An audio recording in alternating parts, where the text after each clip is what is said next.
Hello, everyone, and welcome to another edition of Rips Report. We have the privilege of being at Clint Coffee State Farm here off Main Street in Eastland, and we're with the agent and man himself, Clint Coffee. Thank you so much for being on the show today and spend some time with us. Thanks for having me. I appreciate it. Fun. You're very welcome.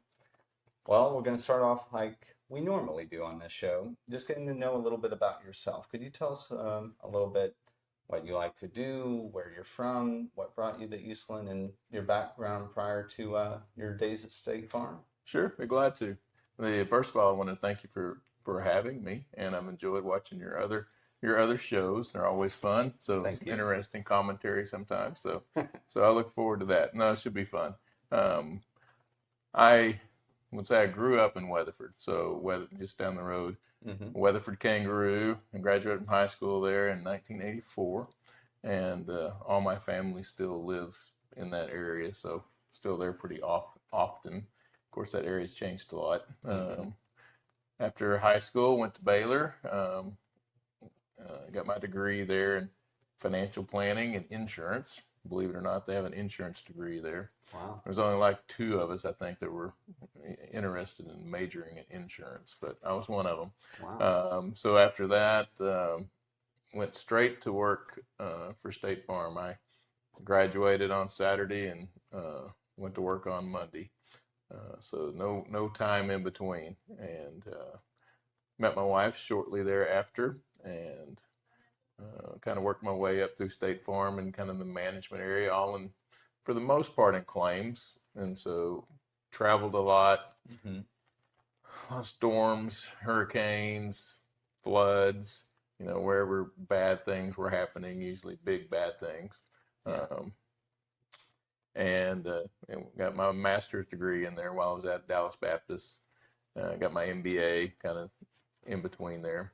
Worked my way into claims management, and eventually I managed State Farm's litigation unit for that part of Texas. And so pretty interesting job. I really liked it. Didn't have to travel as much. Lots of lawsuit claims and very interesting claims. Wow. Had 2 kids during that time.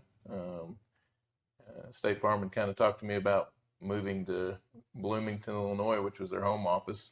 My wife decided she did not want to move to Bloomington, Illinois, so with State Farm, it's kind of up or out kind of a deal. So I'm like, I think I'll go be an agent for a while. And we had bought some land out here many years before and decided we'd go into agency and give that a try. My wife became the high school counselor out here and was the high school counselor here in Eastland for many years. Both my kids, JD and Susan, graduated from high school here in Eastland.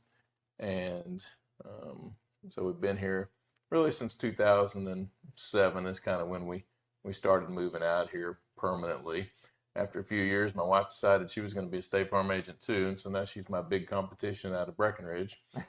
So she's got an office up there, and both my kids still live pretty locally. My son JD lives in Albany, and they have two kids, twin boys, and another one on the way. And then my daughter Susan, they live here in Eastland, and they have 4 kids.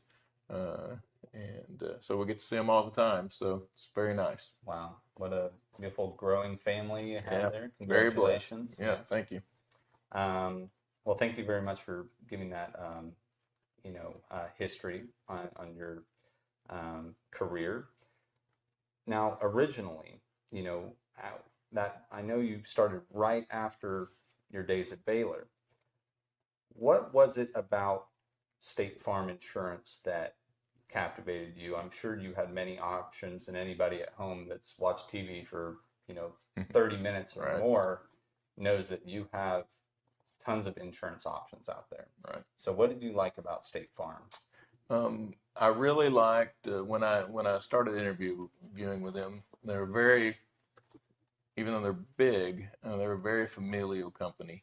A lot of companies kind of shy away from family in the company and think that's not necessarily a good idea. And maybe it's not in some cases, but with State Farm, they really embraced it. And so you just had a lot of people that had aunts and uncles and grandparents, and all kind of mingled throughout the company. I thought that was kind of neat, and um, allowed for kind of a different level of camaraderie in the company. And so I liked that a lot.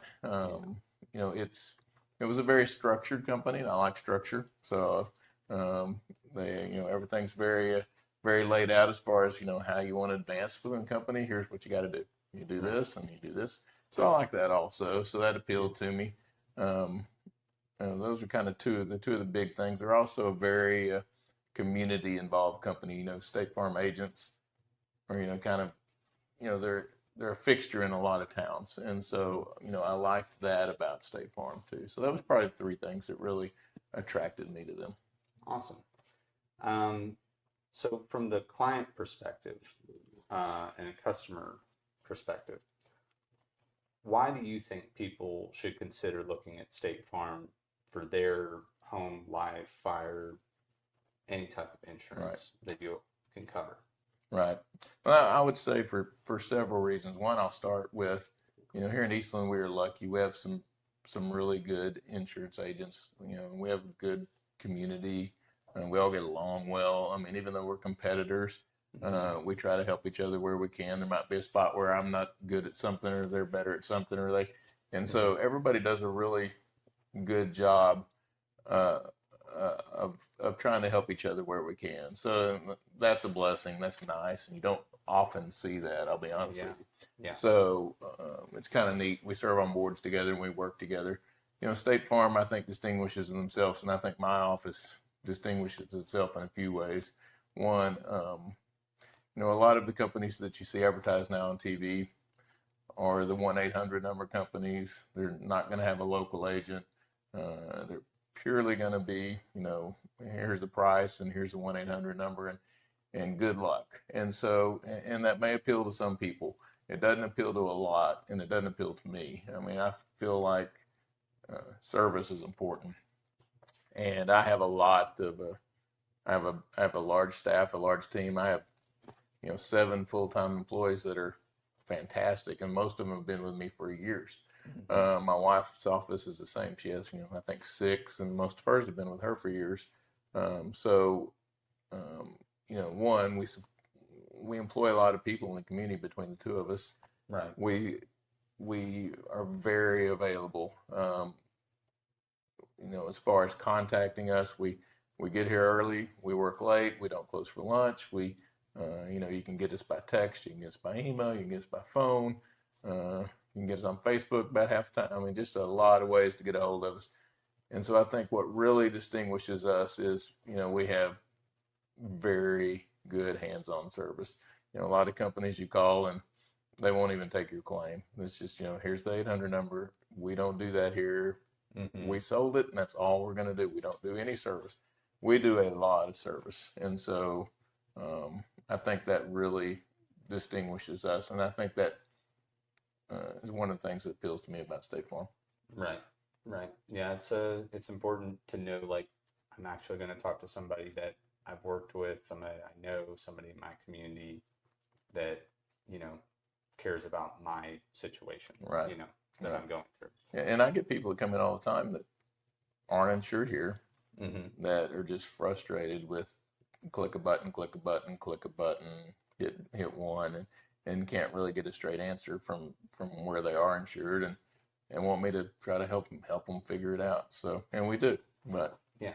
So I think hands-on service is important. Awesome. Thinking also about service, turning to service in the community. How do you and your offices here, maybe even what your wife does, if you want to touch on that, give back to the community from maybe a local, and maybe even if you want to touch on what State Farm does at a national level to give back? Sure. Yeah, and nationally, State Farm is very philanthropic. They support a lot of things. A lot of fire department support. Makes good sense, I guess. Yes. But just a huge amount of corporate support for many, many charities and involvements. But here locally, that's kind of been a center point of our office. I think and especially for me too, and my wife both, that we try to find places and find ways to give back to the community. Even my staff and team members, I've got, I give them kind of carte blanche time to do what they want to do as far as community involvement, chamber ambassadors, PTA, just different things like that they're involved in.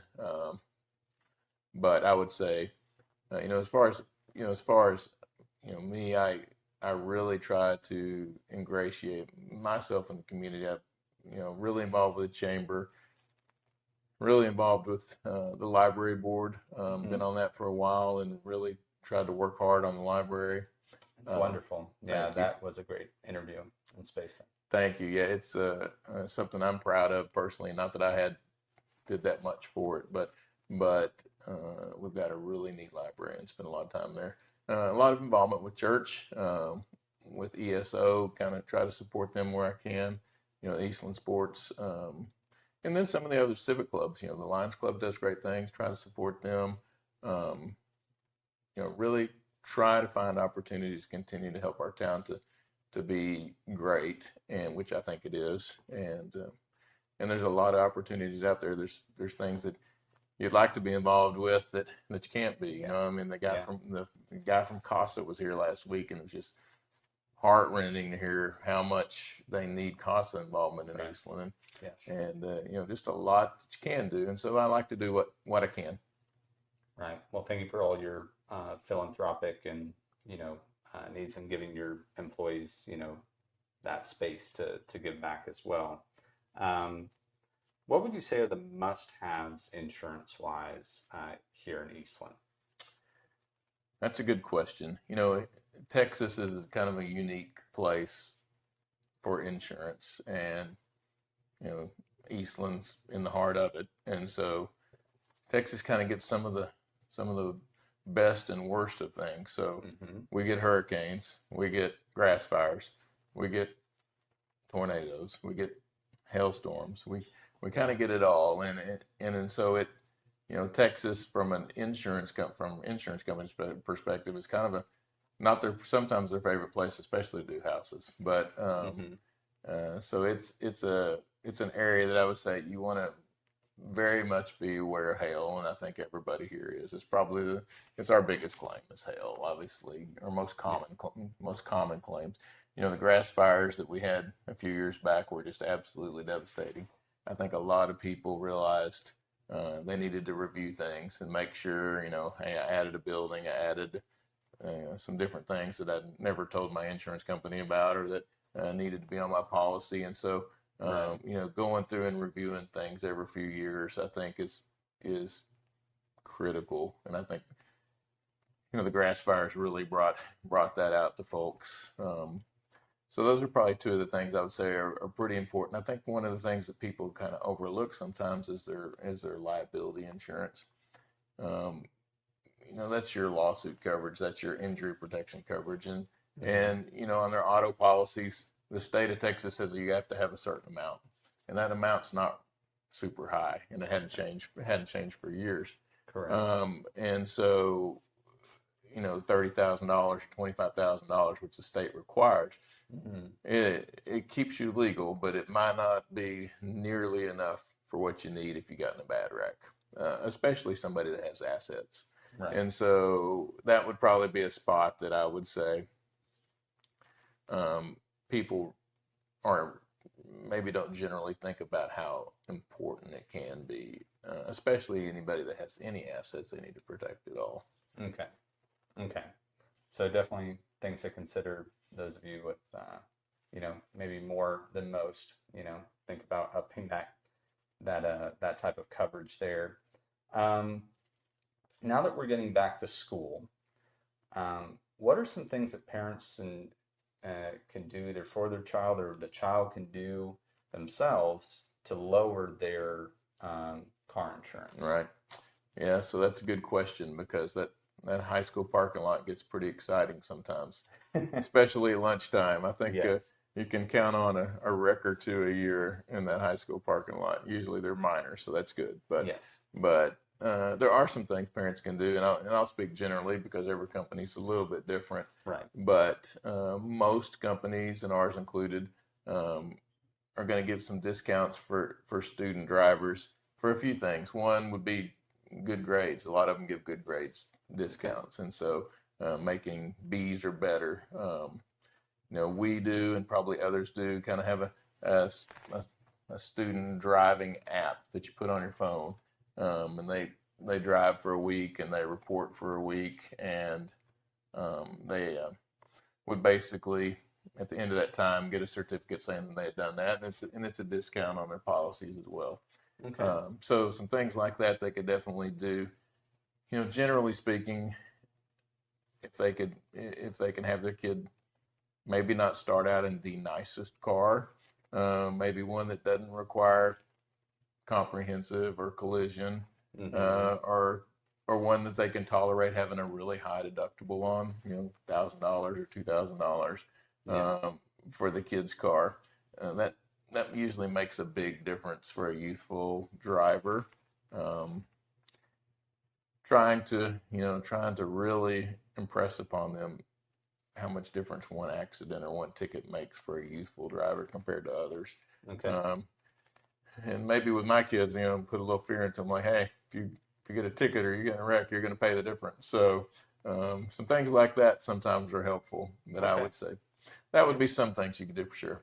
Okay. Yeah, I love a lot of those tips, and when I'm a parent one day, I'll think about those things. Right.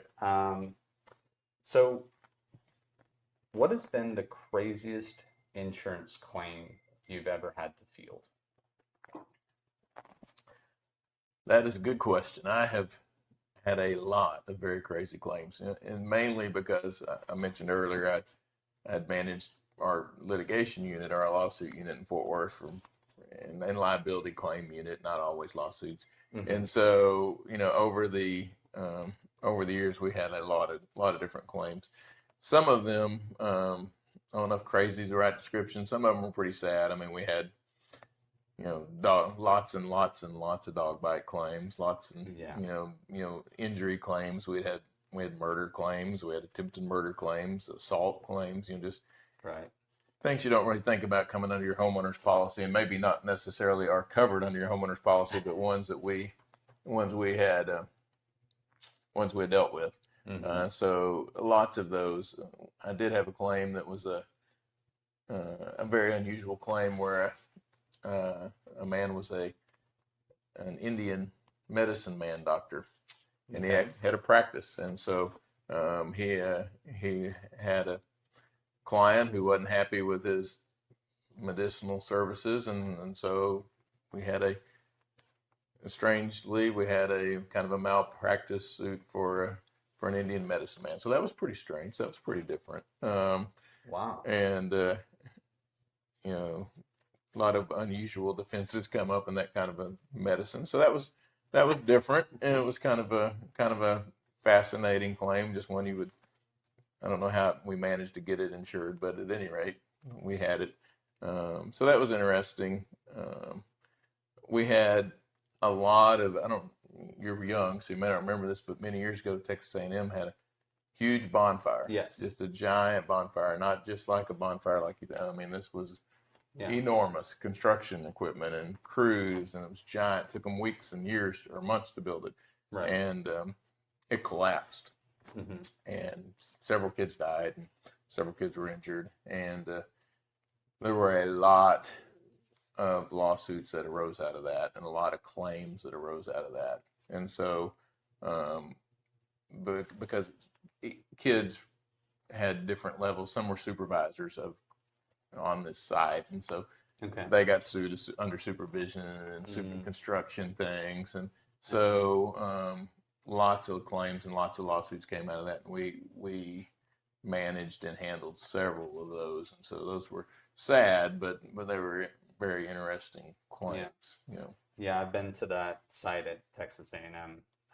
They have like a memorial there, and but that's something that you worked on some of the claims from that. I did, yeah. Wow. Yeah, so it was very interesting, very many of them were just sad. Yes. But very interesting. Wow.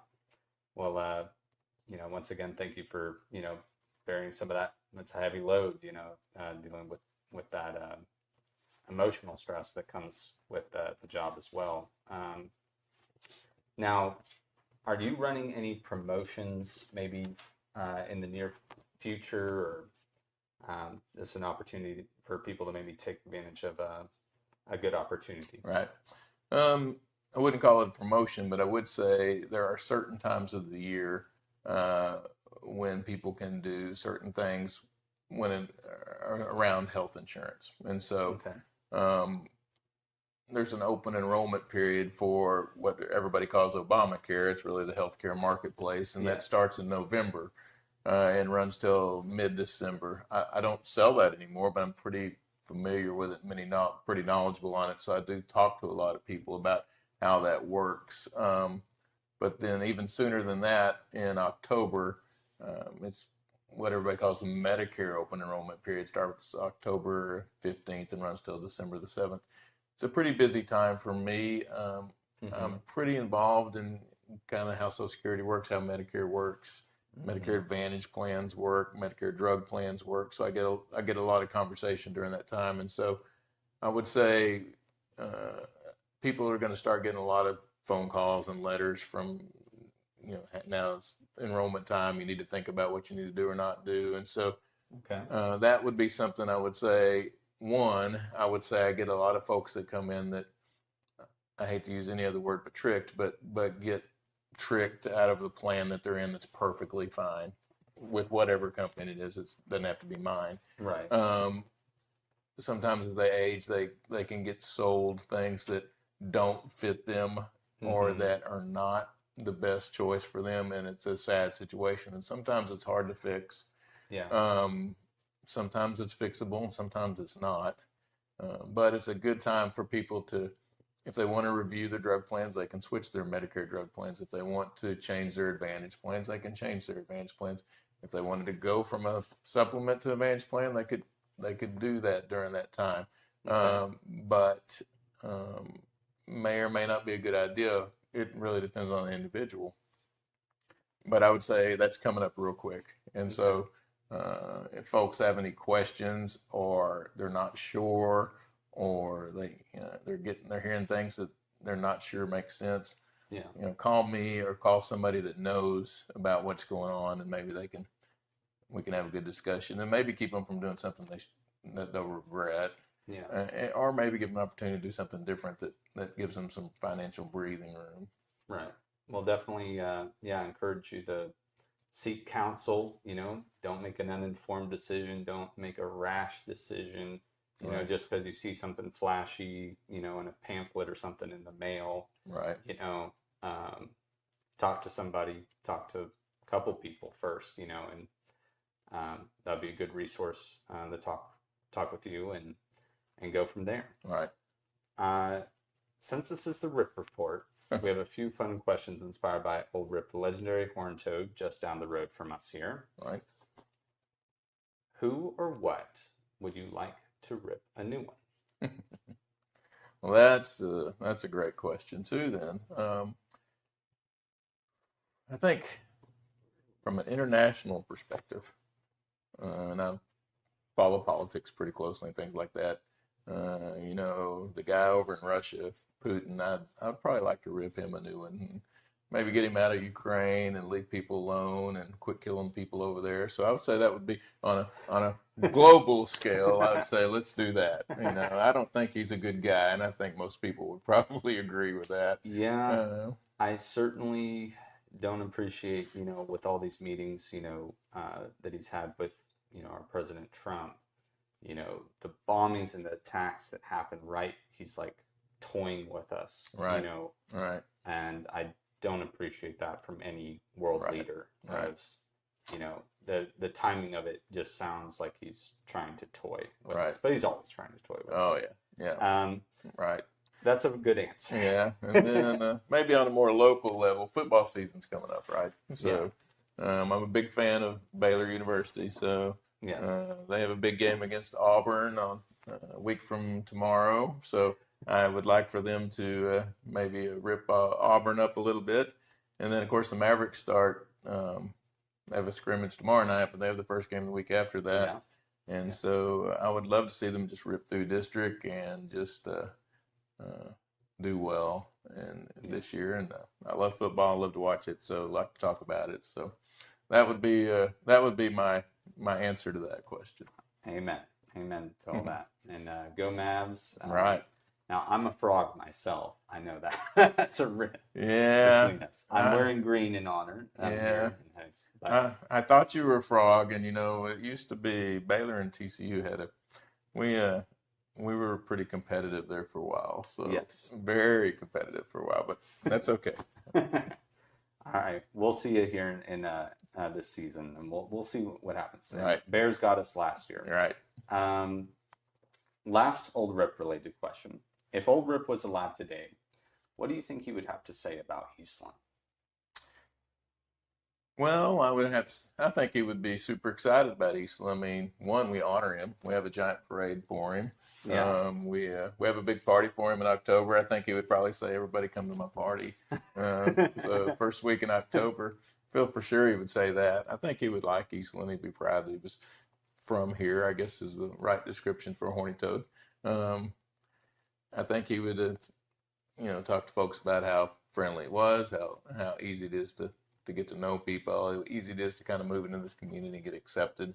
Mm-hmm. I think he would say all that if he was a talking horny toad. Yes. And I think he'd be pretty excited about Whataburger. I mean, I know that's a big deal, I think, for our small town. Yeah. So I think he would probably be pretty enthusiastic about that. And he'd probably be happy about you being a TCU fan. So, so y'all are horny toads too. So, yeah, I would hope that he would appreciate that, he has a show, involving him. I would think so. I would agree. Wonderful. Well, how can people best get a hold of you, your agents here, to ask any of those questions or check their coverage? What's the best point of contact? Our phone number obviously is the easiest, 254-629-1222, 1222. Okay. So that's good. My email's super easy, Clint@clintcoffee.com. My website's clintcoffee.com. So got a theme going there. Easy ones, all easy ones. You can text our office on that same phone number. We get tons of texts a day. Yeah. Our office line does accept texts. We don't close at lunch. We're here till 5:30, so we stay a little later in the evenings. So we are pretty easy to get a hold of. That said, I get Facebook messages all the time. I get text. So it's just we're pretty accessible, which hopefully folks appreciate. Oh yeah, I would say Clint Coffee State Farm branding is one of the best. Thank you, sir. Out there. Got that fire truck, you know. Absolutely. Well, thank you so much for Clint Coffee for being on the show and sharing your expertise, your history, some of your opinions, and it means a lot to us. And thank you for supporting local journalism by being a press club member, and that means a lot to us. And those of you at home, if you've enjoyed this interview, please like, share, subscribe, and feel free to leave a comment below. And once again, this is Levi Freeman with Eastland County Today, bringing you RIPS Report. And we want to give a special shout out to our main sponsors at Dental Excellence.